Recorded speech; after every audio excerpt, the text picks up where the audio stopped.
31শে মে ইন্দোরের রানী অহল্যাবাই হোলকারের ৩০০তম জন্মজয়ন্তী উপলক্ষে প্রদেশ বিজেপি বিভিন্ন কর্মসূচি হাতে নিয়েছে। শনিবার পার্টির কৃষ্ণনগর কার্যালয়ে এই সম্পর্কিত কর্মসূচির ঘোষণা দেন দলের সহ সভাপতি অমিত রক্ষিত। তিনি বলেন, রানী অহল্যাবাই তৎকালীন সময়ে নারীদের কল্যাণে এবং সমাজের কল্যাণে যে সমস্ত কাজ তিনি করে গেছেন সেগুলো আজ প্রাসঙ্গিক।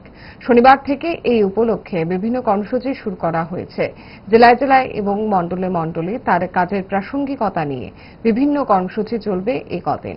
তার সম্পর্কে প্রত্যেক প্রান্তিক গ্রামের মানুষও যাতে জানতে পারে, তাতে সমাজ যেন উদ্বুদ্ধ হয়ে এগিয়ে যেতে পারে, সেই লক্ষ্যে শনিবার দলীয় কার্যালয়ে ওয়ার্কশপ করা হয়েছে।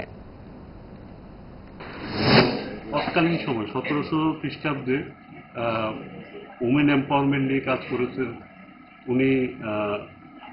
কিছু লিগ্যাল রিফর্ম চেয়েছিলেন যেগুলো ওই সময়ের জন্য যেগুলো অবাক করার মতো, যেগুলো আজকে আমরা আলোচনা করি সেগুলো উনি 17 সনে করেছেন। যেমন বিধবা মহিলাদের উনি অধিকার দিয়েছিলেন যেন ওরা বিজনেস করতে পারে, ওনারা যেন সম্পত্তির অধিকারী হতে পারে, সম্পত্তি কেনা বেচা করতে পারে। তো সেই অহল্যাবাই হোলকার, যার 1700 খ্রিস্টাব্দের বিদেশ নীতিও আজকেও মানুষ পড়াশোনা করে এর উপর পিএইচডি করছে। তো এই এই মহিলার ভারতবর্ষের আজকের দিনেও, আজকের সমাজেও কতটা উনি প্রাসঙ্গিক, সেটাই আমরা ভারতীয় জনতা পার্টি সারা দেশে ছড়িয়ে দিতে চাই। দেশের প্রত্যেকটা প্রান্তিক গ্রামে পর্যন্ত যেন ওনার সম্বন্ধে মানুষ জানতে পারে এবং সমাজ যেন ওনার থেকে উদ্বুদ্ধ হয়ে সমাজ এগিয়ে যেতে পারে। সেই প্রচেষ্টায় আজকে আমরা একটা ওয়ার্কশপ করছি রাজ্য কার্যালয়ে।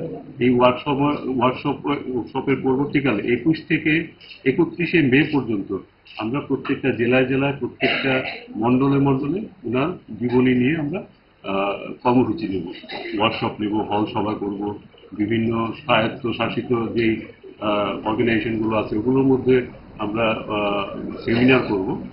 আজকে তার শুরু।